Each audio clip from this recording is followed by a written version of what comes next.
that has your motor starters, and this is the panel that is inside that box. You've got the disconnect switch here. It's the same switch that we put in our main panel as well. The one on the gantry is smaller because you're not dealing with any amperage, basically, hardly any at all on the gantry. On the side of both this switch and the one in there, there's just a little clip-on auxiliary switch. On the main panel, you're bringing in 110 hot, so anytime you turn this switch off, it'll turn this contact off, killing your power. When you kill the main switch in there, it will kill everything. Kills your blower panel, kills your gantry, and everything in there. Now, if you turn off the one on the gantry, all that turns off is the 3-phase from that switch to the Danfoss drive. It doesn't kill your low voltage coming out there. So your 24-volt AC and DC is still hot whenever you shut off the power at the gantry. Which neither one of those will hurt you, but you know, when you shut it off, don't expect to see all the lights go off in the bottom of the panel, because it's not going to happen. On this panel, you'll also be putting 110 hot into here. The smart nozzle requires that we bring 110 into it.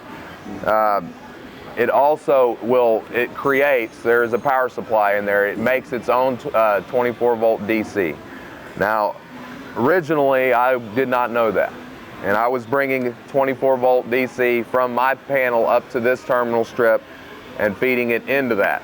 It was working okay, but this is pre-wired when you get it. You'll have a black wire coming out of here that goes back to the smart nozzle. I had somebody take the 110 hot and connect it, even though it had a wire on both sides, connected 110 hot to a 24-volt DC. I had it tied to my terminal strip, which was tied to everything. Very expensive mistake, because as soon as the power was turned on, it sent 110 volts to every DC thing in there. But there's another 110 goes on that side, right? 110 goes to here. There's no wire here. It's going to be empty. It's empty. If you see a wire on two sides of the switch, it's done. Leave it alone.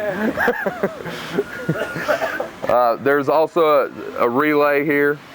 What I do now is I bring the DC that it makes, I bring my blue wire to here, which then supplies here. Because my ROC16 is doing nothing but sending AC, then I have to turn it around with this relay. I supply the relay on one side with the DC coming from there, and I switch it with AC.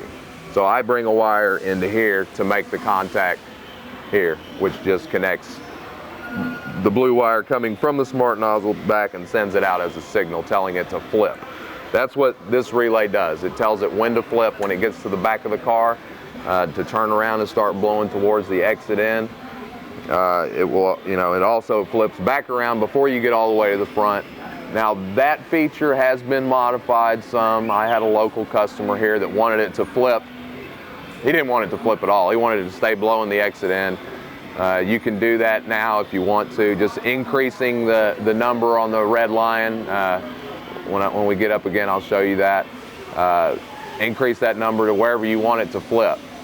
And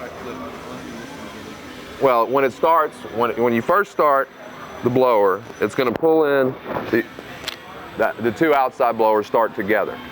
4 seconds later, it'll pull this. When that happens, boom, you just made contact here. You send a signal. You're telling it to oscillate. Okay, so it starts oscillating, no problem. When it gets towards you're near the back of the car, it's going to turn around and start oscillating in the opposite direction, and then it'll flip again before it gets to the front.